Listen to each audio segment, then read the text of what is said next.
after listening to that and watching that, I'm glad I'm inside, where it's nice and warm, and I'm sure you feel the same way. Hi, my name is Bob Villarreal.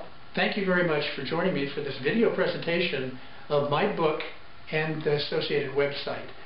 The book is Climbing for the Stars, A Solo Climber in the Highest Andes, and the website contains visual and audio content that support the book. Now I call this, and it is unique, it's a unique pairing of a book with a website. I call it Read and View, a new and exciting way to enjoy a book. You read the book, and as you're reading the book, you can go out to the website and hear and watch and see what's really going on in the chapter. And it really brings the book to life. Well, before we go to the website, I'd like to take a moment to talk about how I got involved with high altitude climbing and what prompted me to write the book. Now, while I'm talking, we're going to be running a slideshow. That's just to make sure you don't fall asleep. Well, okay, let me talk about how I got involved with high altitude climbing. Now, the Andes, I started in 1988, and the Andes at that time were not unknown to me. My wife and I had gone on a tour, 2.5-week tour of Peru, years before that. We had traveled to Peru and also to Ecuador to adopt our 2 daughters down there. Of course, I'd seen the peaks from a plane and up close from the towns and cities that we went through. So I was aware of the beauty of those peaks.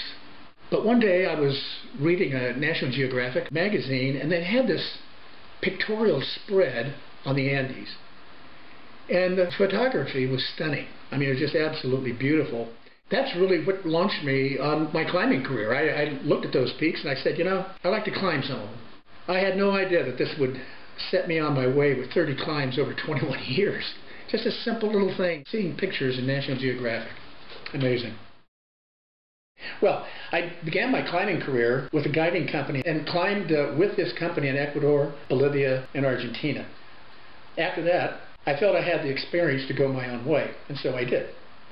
Climbing for the Stars is a collection of accounts of my most memorable climbs, taken from my climbing journals in some of the remotest parts of the Chilean and Argentine Andes, where the nearest human being was oftentimes 50 to 90 miles away. And back then, we didn't have phones or anything like that, so if I got into trouble, I had to get off the mountain. I never really intended to write about my climbs. They were just precious memories to me. I didn't have a desire to write about them.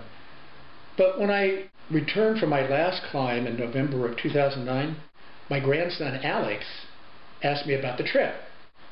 So, you know, we talked for a while, and then he said, Grandpa, I wasn't even born when you were out on many of your climbs, and the rest of the time I was too young to have an interest.